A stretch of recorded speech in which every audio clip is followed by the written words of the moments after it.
This episode of Sewing Out Loud is brought to you by the Rhapsody Pattern and Drafting Guide.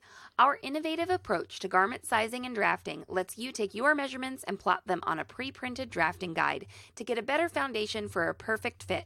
Go to sewhere.com/patterns to get access now.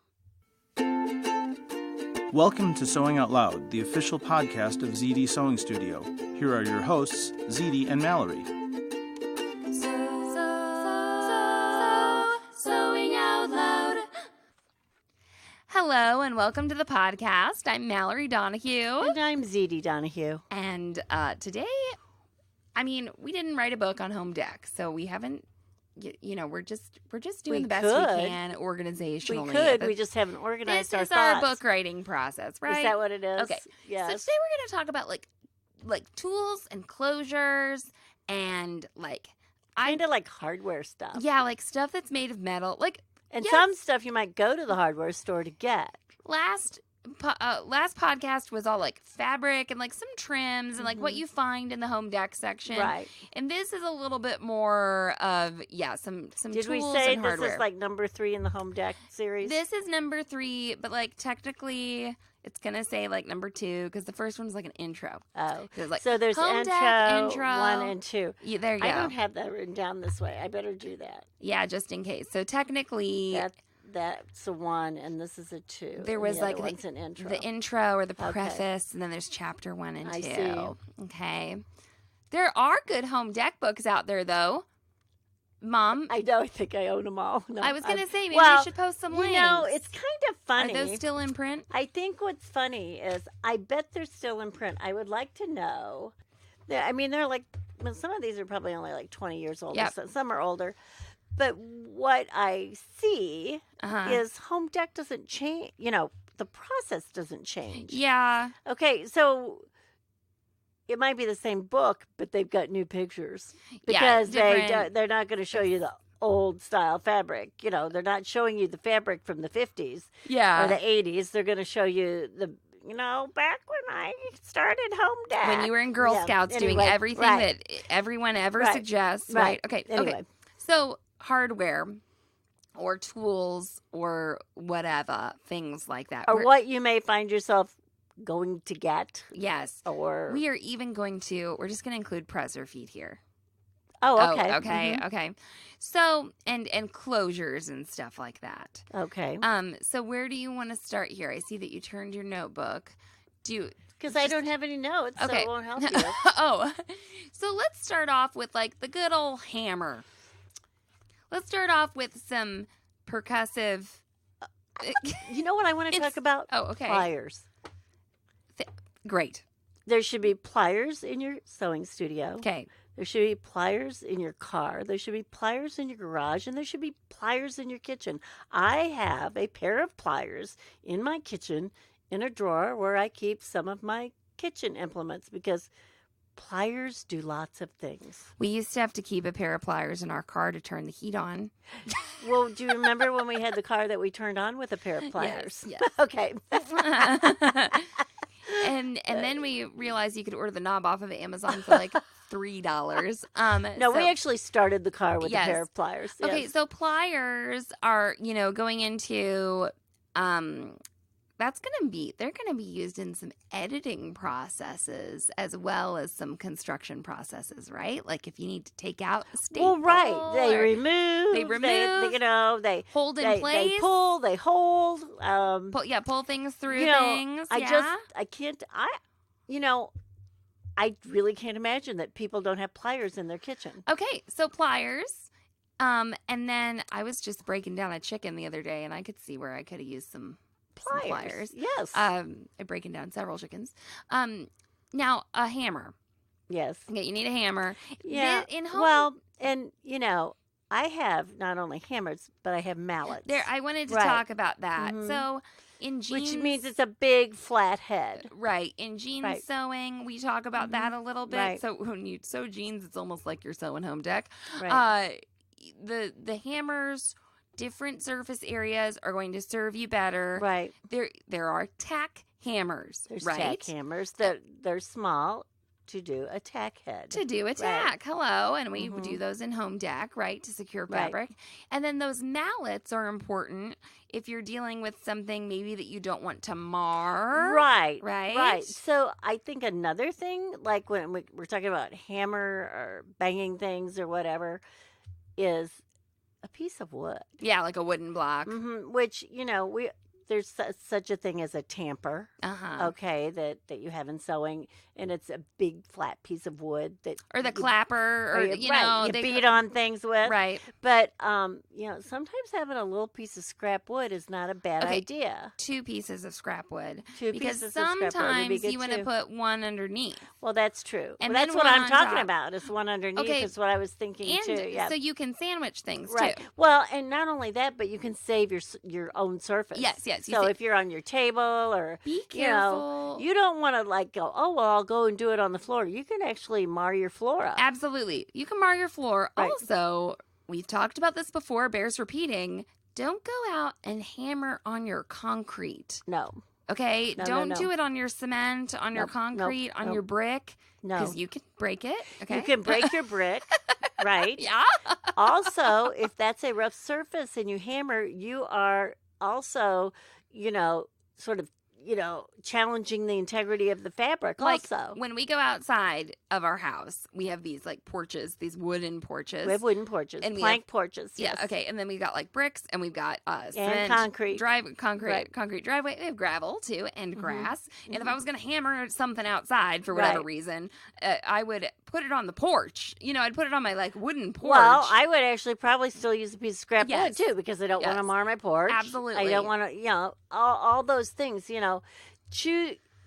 Have a surface that you're not worried about hurting it, or that it doesn't hurt what you're working on. Oh, gotta shout out Fred one more time, because she says that Fred. She rejected a project because of her space. We talked about her rejecting something. She might have to reject something because her space was small, and then she wrote back that she did. So we know she's listening. So we just want to say congratulations for setting healthy sewing boundaries. That's right. Is what we want to say there. Okay, so you will want these surfaces on which to hammer. You may want several different types of hammers. If you don't have unique... An old cutting board is good. Oh, yeah. Yeah, but if you don't have unique tools to your sewing room, clean them off before using them on your fabric. Absolutely. Or just go buy unique tools to your sewing room. Have about 6 pairs of pliers. Okay, you're talking about pliers, but let's also bring up hemostats. Hemostats. How many of those do you think we have? Well, many, and I had to embroider a handkerchief. This is a different podcast. I'm not even going to show a picture of it anywhere ever. I don't know where it is, but I need to go burn it because it's not some of my best work. But I was doing this embroidery on it, hand embroidery, strawberries. It was Othello. And I had to use hemostats to get the needle through the thick embroidery. Because it was so thick. Thick. Well, so imagine. Okay, but hemostats, are also needle holders. Yes, they're needle holders. So, so you'll hear hemostat means to stop the blood. Stop blood. Hemo means blood. Right. Hemo and stat means stop. Stasis or stop. Or stay. Yeah, stay. Yeah, stay, stasis, stop. Yeah. So those things are used to clamp vessels off. Those things, are used as needle holders. So they're also called pickups, because you pick things up with them. So there's all these names, and depending on where you work, in the operating room, clinic, or the emergency department, or whatever specialty area, sometimes they get called different things. Yes. So anyway, sometimes pickups are just like a pair of tweezers. Right. So anyway, it's kind of not as universal as you'd think it is sometimes, in medicine or dentistry too. But we all know that they clamp things together. Okay. Right? So clamping things together. Right. They're holding things together, and they have most of them have little serrated jaws. Yes. You could use this for pulling a needle through several layers of fabric. Okay. Or suturing up your arm after you sliced it open. There you go, with your electric knife. Your electric knife. Okay. You could also, they can be long and skinny too. If you're going up inside somewhere, and trying to find a needle or something. And then actually, I use hemostats quite a lot when your dad comes to me and goes, "I lost this drawstring." Drawstring, Right. there you go. So, but also sometimes people want to put cord, like sew cord through something to like knot or create like tufting. Right. The tufting can be a place where you use a hemostat because you end up needing to use this real big needle too. Right. So it's like a really thin little needle would be fine to just, if you just wanted to send something through fabric. Well, but when you're pulling along yeah, thicker and the other thread thing with too you, is you cannot get a grip on a needle. Yeah, you it's just very may difficult not- to get a grip Yes. on a needle. So any and those resistance will grip it, right? Yeah, any resistance you're going to need hemostats. Right. So hemostats, pliers, hammers, and mallets we've got. Now, before we take a break, let's talk about some vroom vroom tools, some power tools. Oh yeah. I always love it when we get to talk about stapling with Home Dec because I always think about office space and I'm like, do you have my stapler? And it's like, do you have my staple gun for recovering my chair? I didn't get any cake last year. At our particular Tell me about your staple gun. Well, at our particular, should I call it the upholstery inner shop sanctum or here, whatever. Yeah. where our tools. Here's what our staple, stable Okay. consist of. Okay. So we have a home stapler, right? Like a would staple a desktop stapler. There is a certain type of desktop stapler that's amazing. You know what I'm talking about, that purple one? Yes, it's And- a good one. No, it's the best. Yes, It is the best. and it's strong, and you can sometimes open them up, and you can staple something into, if you're just stapling into something like a light balsa wood or into I something. never would have done that. You're kidding me. No, I'm dead serious. It works. Didn't know that. Now, I've it can used it work. to cover like cork board or something. Right. But The never other thing you balsa might use a wood. light stapler for is if you're gluing something and you want it Sure. sort okay. of to like temporary hold. I see. Okay, so Okay. that's possible too. Okay. Next up from that would be your hand staple gun. Okay. So it gets all the power from you, From your hand. right? From your hand. I would suggest you be very careful about the palm of your hand. It can get really sore. And you don't realize it's You don't realize sore. it when you're doing it. It's after it's over, and the next day you can't write. And then you're Right. like, oh, I'll stop 3/4 of the way through this project. Mhm. I'll finish it tomorrow. Yeah. No, tomorrow your hand's useless. right. And you only have 3/4 of your And staples in. sometimes it helps to like wear gloves, Sure. something like that. But just beware. Okay. Good call. Okay. The next thing up from that would be an electric stapler. Okay. Okay, so it plugs in and it, fills with staples, and it's not home type the staple They're gun. These staples get bigger. more specific, larger. They come in sizes, so it comes in the size that fits the stapler, and then it comes in the depth, Okay. the length. Okay, so you have to know, like, are you stapling into something that's an inch deep or a 1/4 inch deep? Because these can be too like long. when I used the screws that were too long when I put our fence together and the That can screws were sticking happen, out the yes. back. Yeah. And the other thing with an electric stapler, and this is different from the other two staplers, is more than likely a modern day one, you can adjust the depth of how the staple is set, whether Okay. it goes below the surface, Okay. right? Or it can stay on top or whatever. Okay. So now we'll get to my favorite. This ZD's got a sparkle in her Okay. eye. Not everybody has this, but I Dun, do. da, da, da. So, an air-powered staple gun. Or a pneumatic staple You can gun. call Is it that another way pneumatic. to say Mhm. it? Okay. I call that pneumatic. I also You always called it a pneumatic. Yeah, I call it pneumatic. Because, I mean, it's just fun to be like, I have a I pneumatic have a staple pneumatic gun. stapler. Okay, have a so pneumatic that stapler. consists of, you actually have to have this staple gun, Yeah. and you have to have an air compressor. Guys, for real, like, we have these things. I just used it last week. Mom's just like, I'm reupholstering something. Turn on the air compressor. Brrr. So you turn it on, it goes, and it fills up, and then it goes like, and then it stabilizes for a while. And then as you use it, you're using up the air when you start using it, it's going pew, pew, pew, pew, pew, pew, pew, pew, like that. And then you stop using it, and then all of a sudden you'll hear it will like leak the air just a little bit, and then it has to pump it back up, and it's like, yeah. So maybe we should record that. I was going to say we just recorded this. Yeah. In case you didn't know, we're recording right now. Okay. Oh, we are? Yeah. Oh, anyway, I have a big yellow air compressor. Okay. Which I use for a lot of things. Well, we have a lot of air compressors too. Yes, roundabouts here. And we have we also have nail guns and things like that. Yeah, pneumatic nail gun and stuff. Usually for like my birthday or anniversary, I get something like a nail gun. Now, my son-in-law thinks I have a thing called a vibrating tool. And then Mallory's husband says, "Go get your vibrating tool." And I'm like, "Really? I don't think you should say that to me." I don't think that's what you want here. When we're putting the floor in. And I say, "Derek, it's an oscillating tool." Yes. But he calls it my vibrating tool. Okay. But are you done talking about staplers? That's all the staplers I know about. Okay, this isn't something that we put down, but like saws. Yeah. Like and oscillating tools and stuff. You may need to alter whatever framework, like the wood. You may need sandpaper. You may need, stuff like that. So I don't want to get too far. If anybody knows what a Dremel tool is, a cabinet maker.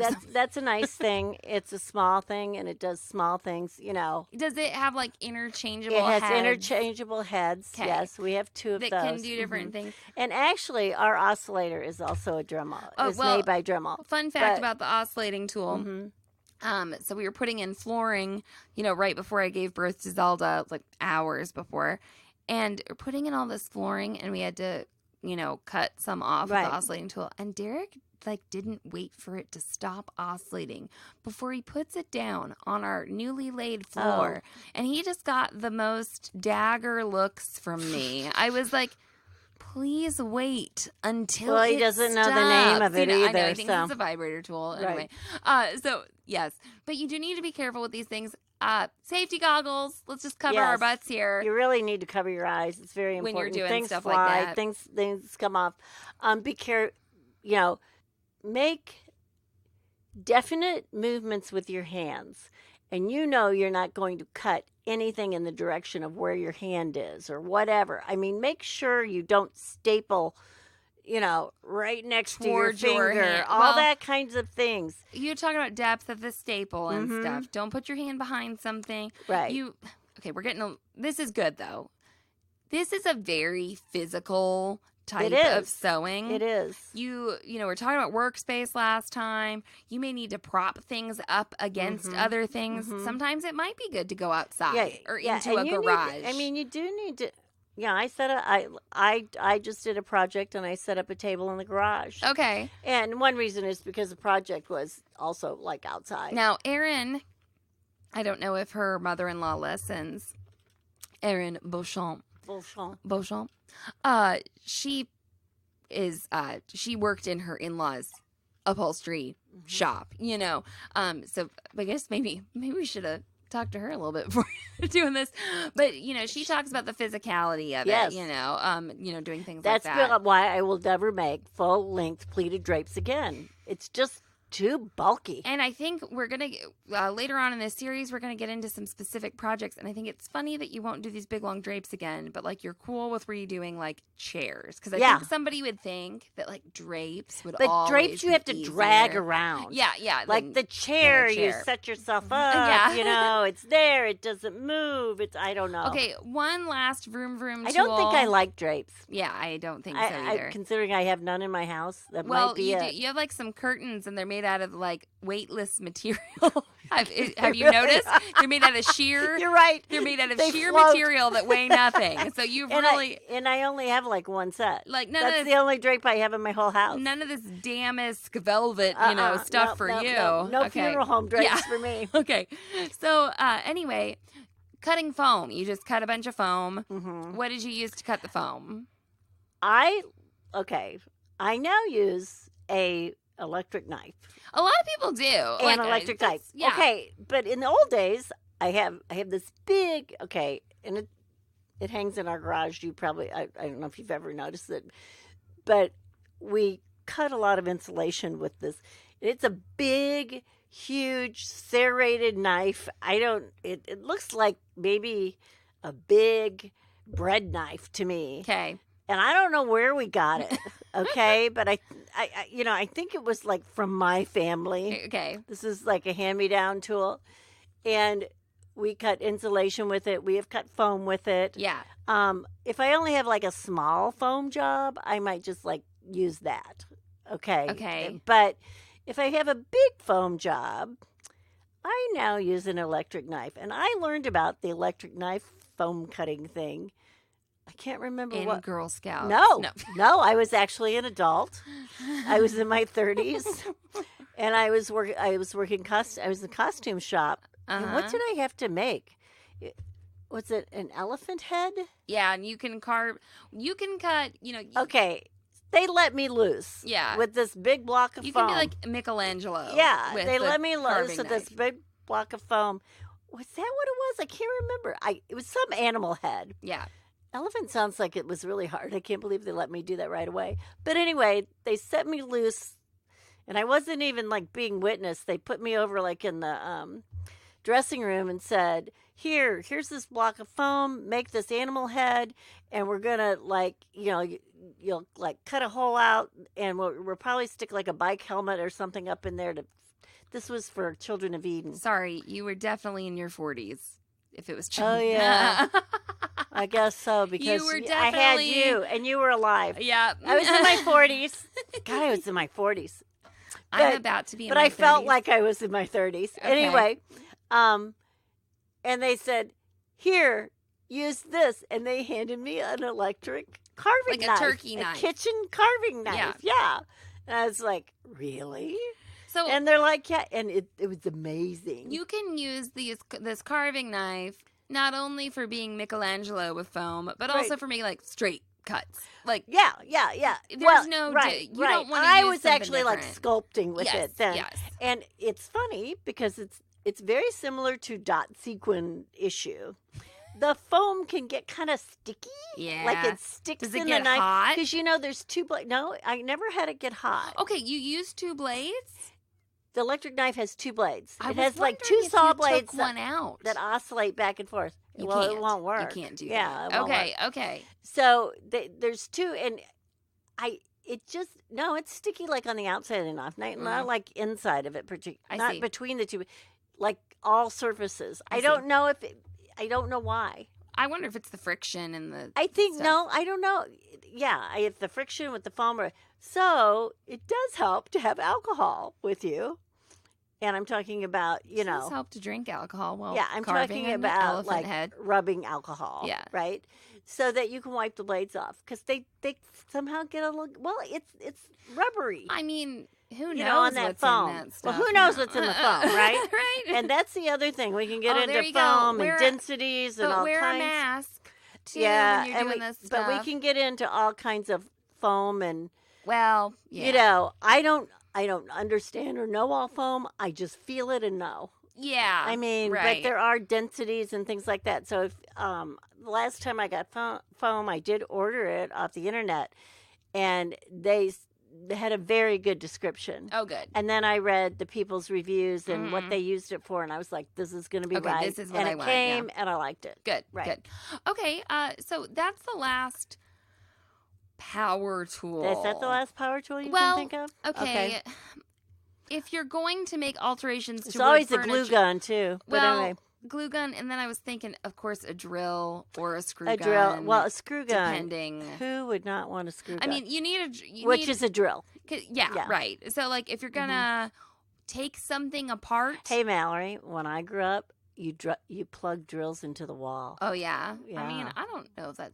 So you're Just like so you you're know. spoiled with your And cordless you drills. used a thing called a chuck. Your cordless drills and probably your don't know what self-threading sergers. You probably don't know what a chuck is either. No. But anyway, you use Okay. that. Okay. So I just want to say, drill, screw gun, blah blah Right. blah.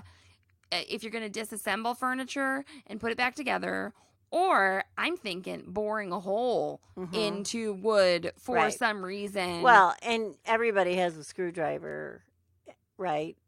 Right, everybody? Right, everybody. Right, everybody? A flathead, a Phillips, and a square at least. Yeah. So anyway, you may need a drill, but you may not need a drill like on every single project, of course. Right. But I think that maybe covers the power tool. Most furniture you don't have to take apart unless you're needing to put it together again. So what I'm saying is Good. So I mean this good is sentence. what I'm saying is it needs to be the leg is wobbly, it's not right. You may need to actually make a new hole and drill it and put it together differently or something. Absolutely. Generally, a reupholster job is just ripping off the fabric and putting it back together. Okay, well, let's take a little break and come back and talk about some other stuff.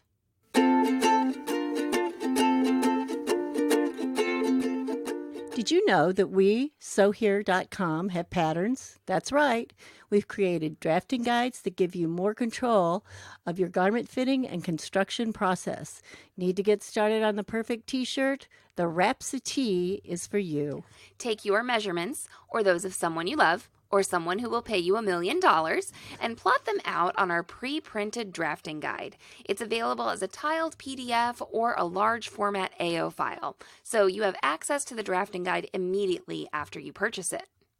The Rhapsody instructions include info on how to draft for any body, no matter your size, proportions, or gender. Large busted stitchers get my useful tip on how to create the boob bump so that your shirt will fit perfectly, even if other patterns have failed you. Go to sewhere.com/patterns to check out our offerings, including the Rhapsody. Sewing out loud. And we're back. All right. So let's talk about sewing on this podcast. Yeah, and it's still a little bit, when we say sewing, you might not really be doing exactly everything with your sewing machine or with a needle and a thread. There are products out there now, especially new products that are made like out of plastic, that snap together, that do stuff. But, you're using it on your sewing project. Yeah, so I want to talk about presser feet. Okay. So our main thing with Home Dec that you need to have is a zipper foot. Yes, besides your regular, foot, is a zipper foot. And you're gonna want a zipper foot not only to put in zippers, but if you're putting cording in something, or you have to get up next to something. No, you need the zipper foot. Mom says she wants you to have that old fashioned one that slides and adjusts. It's really nice. That'll help you get real close to big piping or get further away from it. It does. Yes. So I just really like the narrow zipper foot for, the machines. But the slidey one will give you a bit more control, a bit more customization. Right. So I was actually one of our members who I'm friends with, Jean, she was recovering something, a couch, and she was doing piping, and she was like, sorry, Jean, if I don't remember this right. She's like, I'm going to use my piping foot. And I'm like, on Home Dec stuff, a lot of times the piping foot's not big enough or something, and you're just better off using the zipper foot. That's why we call it welting, I guess. Yeah, there we go.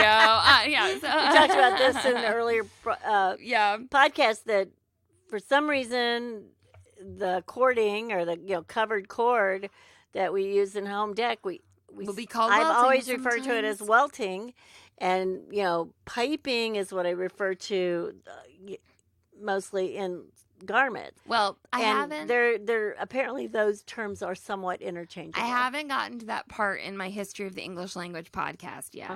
But I did get to the episode called "Dyed in the Wool." And it was all about like the wool trade and textiles, and I was just having a ball listening to it. So, a welt is a thing that, like, when you hit somebody. I'm kind of wondering if there's like two different welts, because there are some words that come into the language. Do you know that the word "spell," as in like to spell cast a word and cast a spell, those are the same, but a spell of time is just has a completely different origin. Oh, how weird. Completely different. It's the words technically are not related at all, even though now in our modern day English, they're spelled and said the same. Anyway, So I just wonder about welt, and I'll try to look it up. So anyway, you are going to want this zipper foot just for so many reasons. When you're getting up next to, well, first of all, we bring up piping. You're going to also probably put in zippers. And this is where the adjustable thing comes in, because zipper insertion in Home Dec is different from a garment. And we talked about this a little bit last time, but you're not always going to want to hide it. Like in the sewing, it might exist somewhere where it's not seen. Right. But you get this, you can get a really durable, I'm just thinking about the back of my couch cushions. Completely, there's a zipper there. Right. For sure. Now, you don't see it because it's pushed to the back of the couch and everything.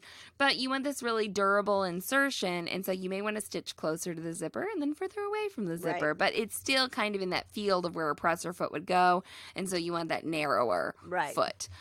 Invisible zipper foot, of course, if you're doing invisible zippers.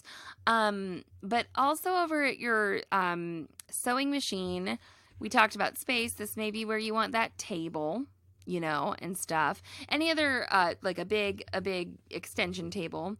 Any other feet? Well, yeah. What about a Teflon foot? Teflon foot, great. Or a leather roller foot. Yeah. Although I find that the Teflon foot often fits the bill. I know. Do you feel that way too? Yeah, I don't. I have never really ever liked that roller foot that much. So it's never done much for me. Yeah, well, never done anything the Teflon foot couldn't do first, right? And sometimes the Teflon foot will come with a machine. Roller foot, no. Right. So you are a Teflon foot literally has a Teflon coating on the bottom. This helps with things like leather or vinyl or anything with some kind of surface texture that wants to drag. Talking about dot sequin. Yep. Okay, you can reupholster a couch with dot sequin if you want to, but maybe not. I have sequin pillows. But you didn't like. But okay, that I can have even sequin throw pillows. that's even a place though in my living room for a Teflon foot. Not like a child's sequin pillow. These are adult sequin pillows. Go ahead. How about your pleater ruffler foot? Absolutely, a ruffler. Yeah, pleater. I say Especially, it seems like that really comes in when you're doing like a dust ruffle or something like that. Yeah. So you may want a gathering. So gathering feet and ruffling feet are different. I have also gathered welting. Gathered the fabric that goes over welting. Yeah. Right. So those feet can be useful. I had one more in my head, but I think you have one. Another foot. Yeah. Or I thought I had. I'm telling you that I thought I had one, and now I've forgotten it. It was on the tip of my tongue. So we've got the ruffler. Dang it! You got a whole drawer full right under you. I know. What is the? Pull them out and see. Look at these feet. You've got like 42 feet in front of you. Okay. I don't want to get too much into embellishment, right? But that is kind of a part of Home Dec. So I was thinking about all those cording and the purlin piping foot to couch things on Anything top. that you can couch. Things like that. And then edge joining foot. Edge joining foot always. Yeah. So top stitching there, although your zipper foot can be useful. So there's a certain way that I have, and I'm thinking I might show this in the next zigzag video, where I have used the blind hem foot to attach rickrack. Hello. Blind hem? Mm-hmm. Okay, well, I'm the reason curious. you use the blind hem foot is because you use the blind hem find out? stitch. You want to find it? No, okay, all right. Okay. I understand. I'm kidding. Just so you know. Okay, so. Just so you know. Anyway, you may want to do It's like an invisible way to attach rickrack. Oh. You may want to do some, surface design, though, on Home Dec, of course. Maybe you do want to put, beads on or something like that. And there's always the embroidery machine. And when there's always Mallory made me make her a Ultra Suede duvet cover. Still have it. My God, it weighed 5,000 pounds. I loved it. And I had made a pillow with a big M on it. And I made the do you still have that pillow? Yes. We forgot to talk about fringe makers. And I made the when fringe. Do fringe makers come into this? I made the fringe. Oh. We're talking about the fringe maker right now. Let's talk. Okay, so you don't have to have a fringe maker to make No. fringe, but it's a good thing to have a fringe maker. Well, let's do that. Let's do an embellishment episode. Okay. Okay. All right. So, anyway, moving on. Grommets. Let's just move on to grommets. And there are plastic grommets now. Yeah, and Mom was in the drapery section. Yeah, Mom was like, "Who would use plastic grommets in home deck?" I'm like, "Well, as a shower curtain home deck." Well, actually, after you said that too, drapes, they have the big, huge ones that go on the big dowel rods. Yeah, you actually, I'm thinking like grommets. Like I just actually, can we? Lawn furniture is home deck. Everybody, furniture, it's lawn deck. Lawn deck. I did it. It's on our deck. Anyway, our new home pavilion, dock. home dock, home decorating. It's home decorating. Home decorating. Oh God! Actually, I named our pavilion at the pond. It's the Posh Pavilion. We're gonna have to talk about that. Yes, I don't know. I don't know about that. It's the Posh Pavilion. Yeah, because Pa and Josh made it. I don't know if that's great branding, so we'll have to discuss I like that. Posh Pavilion. Okay. I like alliteration. I know, we do. So grommets, though, the plastic ones, they just kind of snap together. Yeah, cool. they come like in a kit, and there's a female-male part. And you cut a hole. They actually have you cut a hole. They tell you, they give you a template and tell you how big the hole's supposed to be cut.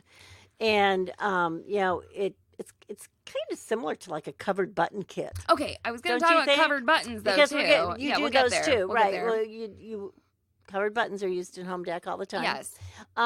So those plastic grommets, like I said, I don't know, their OD, their ID is what, 2 inches or something? Oh, no, they can get even bigger than that. Yeah. Because people have used them in bag making for those big, huge that's bags. Right. Mm-hmm. Okay, so big plastic grommets, and then there's metal grommets. Mm-hmm. We like the grommets that you hammer in. We like the grommets from the hardware store. Yeah. You hammer them in, and you have a little anvil thing and I don't know what you call that thing that goes on top, but you beat on it. And we like that. We do not like, there's a setup that does grommets. With pliers. With a pliers type. It's a grommet pliers. And we do not like those. They're hard to put in. People will get them in wobbly. The force you're putting on that pliers is not the same as the force that's coming straight down from that hammer. Right. And it is pronounced grommet. How did you think? Some people, Grommet? Yeah. Oh, you're kidding. I didn't think that. No, don't. Really? I mean, I'm not trying to be pretentious or anything, but I am looking. I'm looking at the etymology of grommet. Yes. From the French gourmet, Gourmer. So that's an ER verb. And then grommet and gourmet come from the same place. No. But it means to curb. Okay, and then you get grommet. Okay, so is the double TE. So the T was always pronounced. So it was never gourmet. That was not a thing. In my cursory etymology research now. So anyway, we do like the ones that you hammer in. The ones with the pliers, I've just never been as big. I've never been happy. Like I said, I think people don't have good luck with them. Okay, and you usually also get a punch with those. That the kit has a punch where you punch out the fabric. So you're punching out like the center so that it goes in easily. Okay, one thing we don't have that corset makers have are eyelet setters. So eyelet is another word. You can have metal eyelets. Right. That's very similar to a grommet. Right. Might not be something you'd, well, I mean, it could come up in home deck.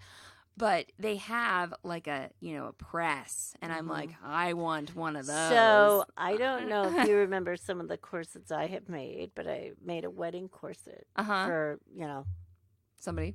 Right. And what I did is I programmed the eyelet, the embroidery machine to embroider around a plastic ring. So it looked like I did them by hand because the thread covered. Okay, so that's another thing that comes up in the costuming world is there is, God knows what year, I'm not going to look that up on my phone, but there was, a time when they were hand done and then a time when these metal eyelets became available. Absolutely. And so my Frock Flicks people, who I have not seen their Facebook posts in a while, I'm going to go look for them. They'll look at a movie and they're like, oh, using metal eyelets, and you should be having hand So what, ones, even if you use a metal eyelet, you should sew over it. So well, not all, it depends on I guess it depends on the time period. Right, it does. Which that is when, I feel like ZD and I can be like, we know like almost everything about something or whatever, and we have done costuming, but you have to look some of that stuff up. There are people who know exactly. Well, what I can tell you this. There is stuff like, even like in the movie Dirty Dancing, because I lived during that period. Okay, I was alive in 1963. Right, we weren't wearing cutoff jeans. Sorry, but anyway. Okay, grommets. Right now.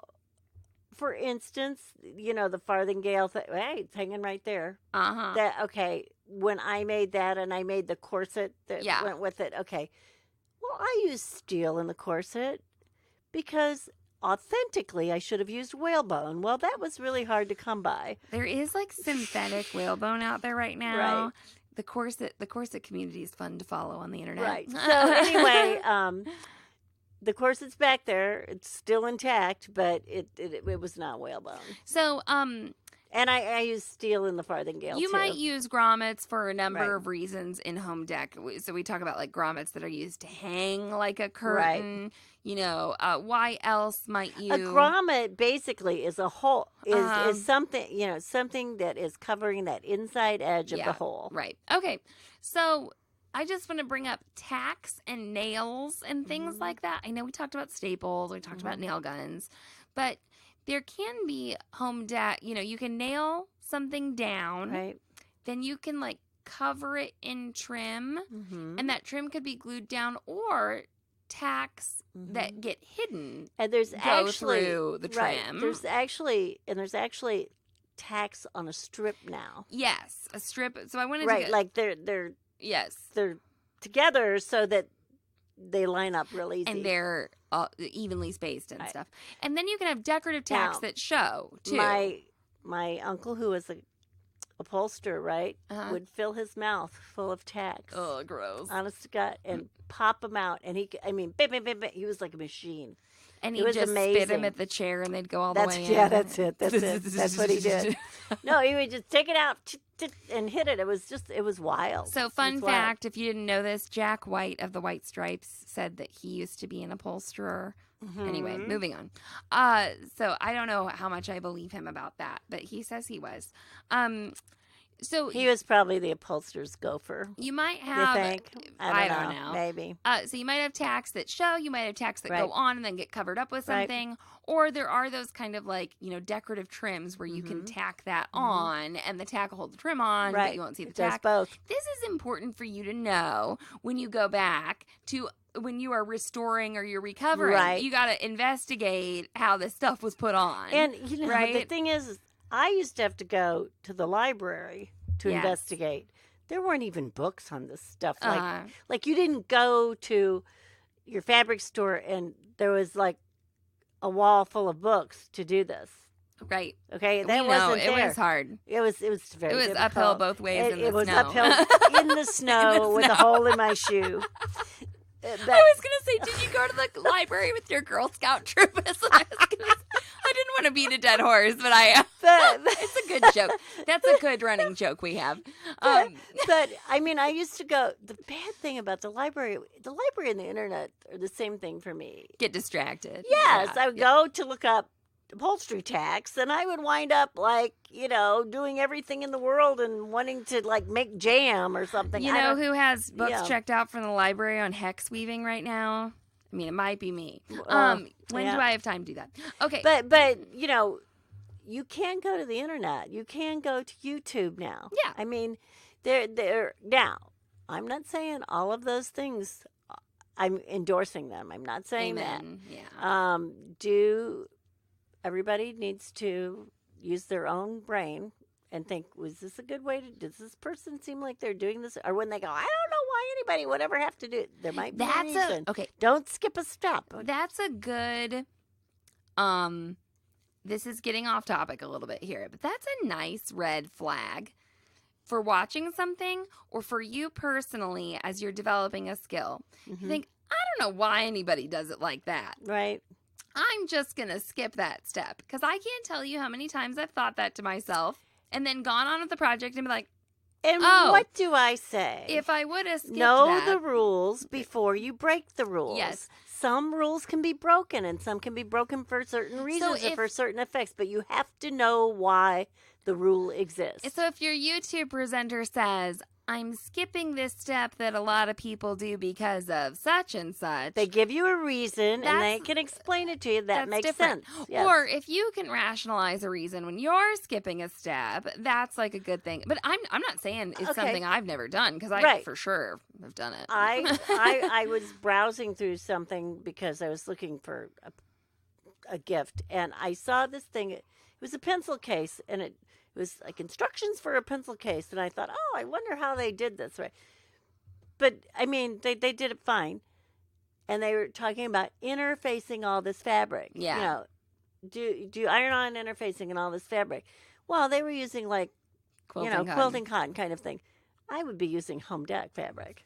Okay, also, so I don't have to interface. If you're going to cut out a bunch of rectangles out of something, interface the entire freaking piece of fabric and then cut out the Well, if you're do that with any thing. Right. Yeah. I know, but then it's like cut out this 2 inch by 4 inch piece of interfacing. No. Yeah. Anyway, okay, so, but yes, also, and now I feel like, though, the reason that is with the quilting cotton thing is because people live in places where nothing else is available. Well, if that's what people are used to working with too, and it does make it more substantial, and it needs it. Yeah, right. Okay, any more tools? Do you have anything else written down? We got grommets. I want to talk about like the metal stuff. Well, I want to talk about the fact that we have. How long is that tool right there? That straight edge.